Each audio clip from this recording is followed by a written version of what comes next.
Hello, I'm David, the creator of Modern Arcana. Today I'm going to talk about the development of it and also give a brief overview of the gameplay. So to start off, my inspiration came when I was playing Breath of the Wild and I was reaching near the end of the game, or I was running out of things to do. I had played the game pretty much until there was nothing left to do and I wanted to keep playing, so I decided I would make a game with a lot of the same elements. I wanted it to be a simple game in order to make it quickly, so I decided to make it procedurally generated, thinking that would be an easy thing to do. I did some research on other games that use procedural generation, like Dwarf Fortress, and I did some research on things that inspired Tolkien's writing, since that's what seems to have had the most influence on roguelike games and RPGs. Since there are already so many games based off of fantasy, I decided I wanted to make my game take place in a more modern setting. So the game would take place in a world a lot like ours, but animals will have mutated into monsters that attack people. There was going to be a road system, cars, cities, and people. And since the graphics were going to be simple, all of this would be easy, or at least that's what I thought. And I was going to make the game in 2 weeks, then move on to something else. That didn't happen. There's a storm. A storm is a brewing.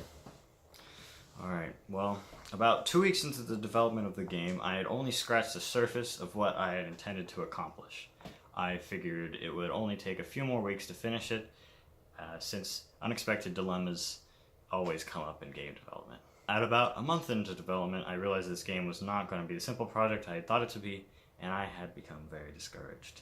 Modern Arcana started out as a game that I thought would be small, and wouldn't take very long to make.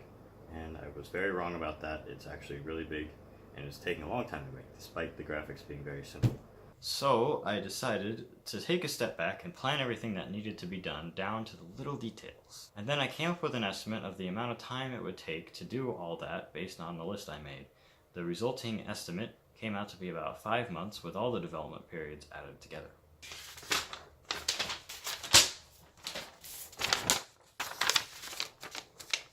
After playing all that out, I began working on the game again with my sights set on the alpha version.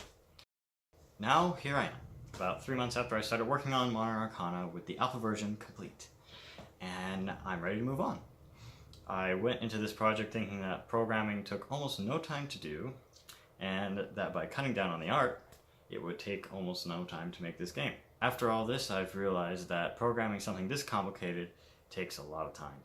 And what I've learned from the game dev community on Twitter is that people almost always prefer good, or at least familiar art, in order to even consider playing a game. I have also learned that I enjoy the art side of game dev more than the programming as well. I mean, I named this whole thing Playing with Color, for crying out loud.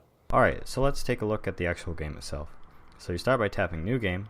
Now name your world, enter a seed, put in your name, make him look like you, or not at all. Then you tap Begin and you're thrown into the world. You then run away from mutated animals uselessly until you find a town. Then you talk to people till they give you a weapon to go out and kill these things for science and money. In the words of my mother, this game is funner than I expected.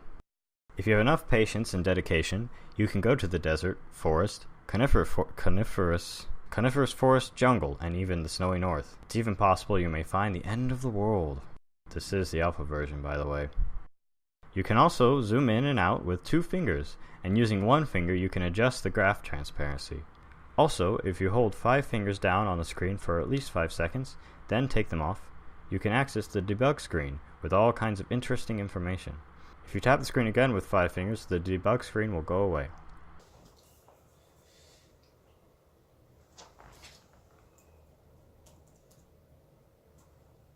If you're at all interested in playing this game, the link to the download is in the description of this video. Since there is no actual goal to the game, try going to some of the different biomes or even to the edge of the world, just for fun. Alright, well, like I stated before, I'm setting Modern Arcana to the side for now to move on to other simpler projects with much stronger focus on art in order so I can do more playing with color, so to speak. The only work on Modern Arcana from now will be bug fixes and maybe an iOS version eventually. The next game I'm going to work on I covered in my last video in some detail. It's going to be a 3D puzzle platformer that will intentionally be very difficult. Kind of like Dark Souls, but with platforming. But the game will be relatively short and will have very vibrant, hopefully appealing graphics with a cute protagonist. Lastly, I'd like to talk about the future of this channel. I am going to continue to do devlog videos like these, but I'm also going to start making videos where I talk about video game design in popular games, mostly games that have influenced me as a developer. I'm really looking forward to it. That's all. Bye!